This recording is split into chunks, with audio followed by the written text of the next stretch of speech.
Hi guys, welcome to Michelle James Designs, michelleJdesigns.com. And today I want to show you guys this fun shadow box dead and breakfast decor for Halloween that I made. And this is actually one of my designs that I have in my Etsy shop.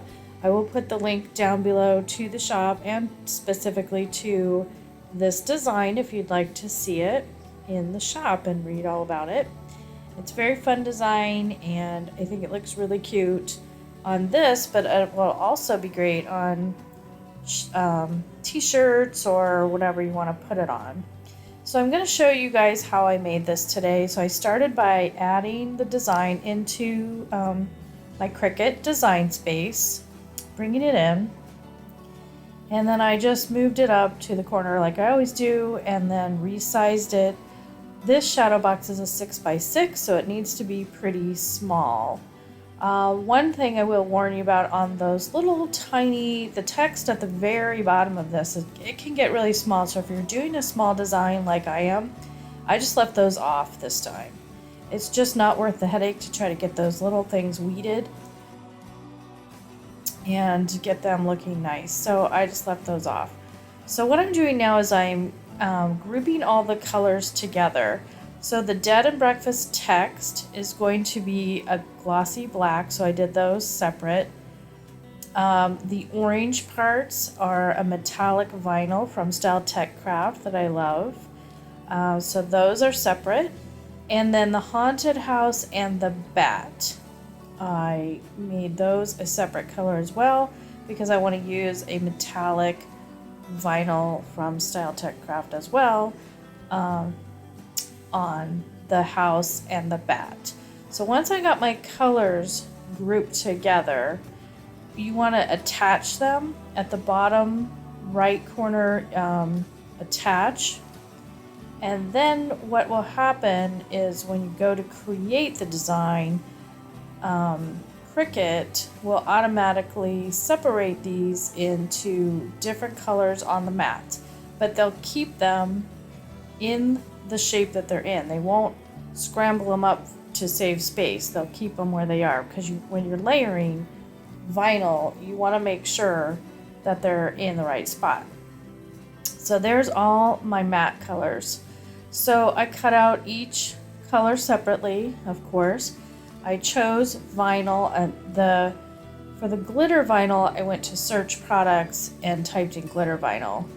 And on the text for this one, I did leave the pressure at default, but for the other ones, for the metallic, I did put those onto more pressure. So I got those all cut out, and now I'm working on the shadow box. So I got this at the Dollar Tree. And it's a 6x6, so I'm just removing the back and taking that paper out of there. And I'm going to totally change this. So I was told that the nail polish remover, as long as it's acetone, 100% acetone I believe, would take off the text. So as you can see, it is not taking off the text at all.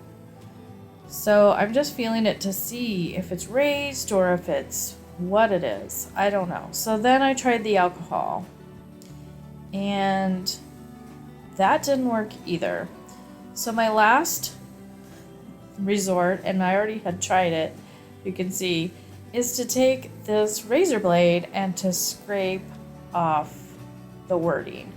So it worked well, it worked really well, but it's not as fast and easy as it would have been if I could have just used a cotton ball and wiped it off. But it did come off quickly and easily with the razor blade.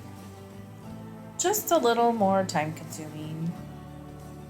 So once I got that all off and cleaned, I cut a new sheet of paper, and I had some scrap Halloween paper left over. So I cut a 6x6 piece and replaced the old paper that was in there, put it back together, and then I was ready to add my design to the front on the glass. So after when I cut out all my pieces and then I got transfer tape on them, I started with the text, "The Dead at Breakfast." So I placed that centered where I liked it, and now I am removing the transfer tape for this.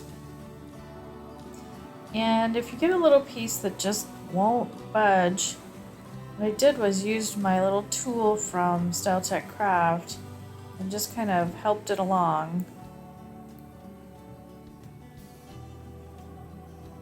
You do get those. You get those all along. You just have to keep placing them back down until it all comes off. So then I had the orange ones all cut on the same piece, and I realized that the moon has to go below the house, but the windows go on top of the house.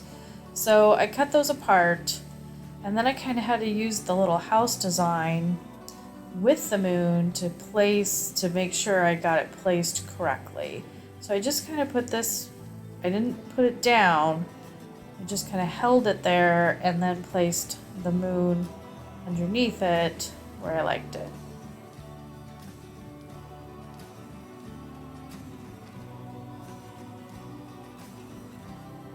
There we go.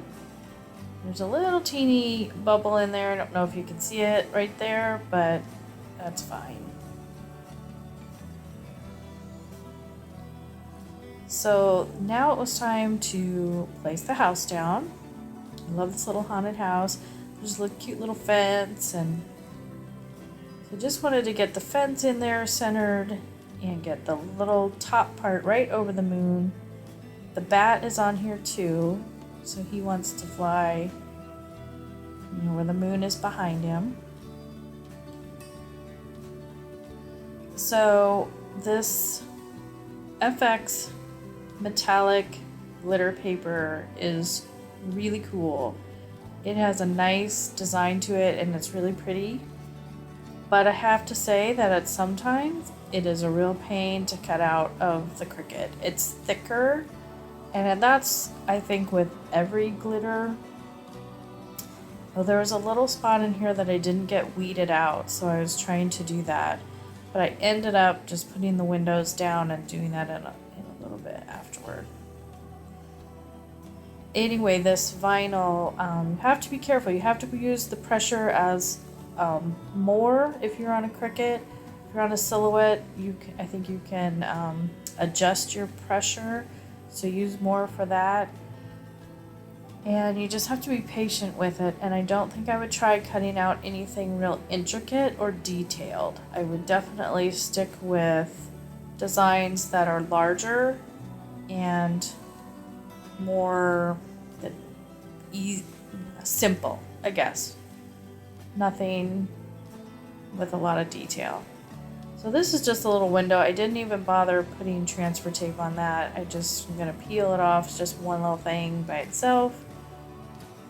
And I just used glossy silver for that one. I think it looks really cute.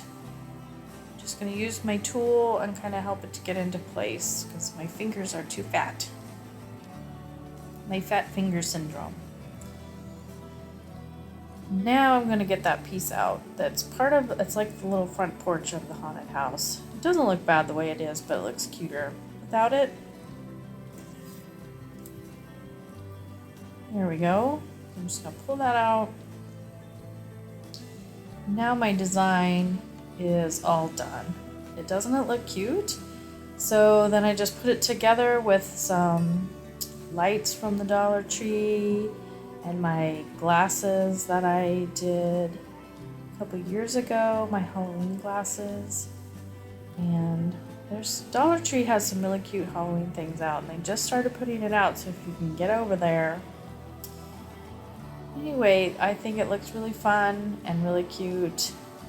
And thanks so much for watching, you guys. And if you haven't subscribed yet, please subscribe. I love to have new people and new viewers. And don't forget to visit my Etsy shop. Thanks so much.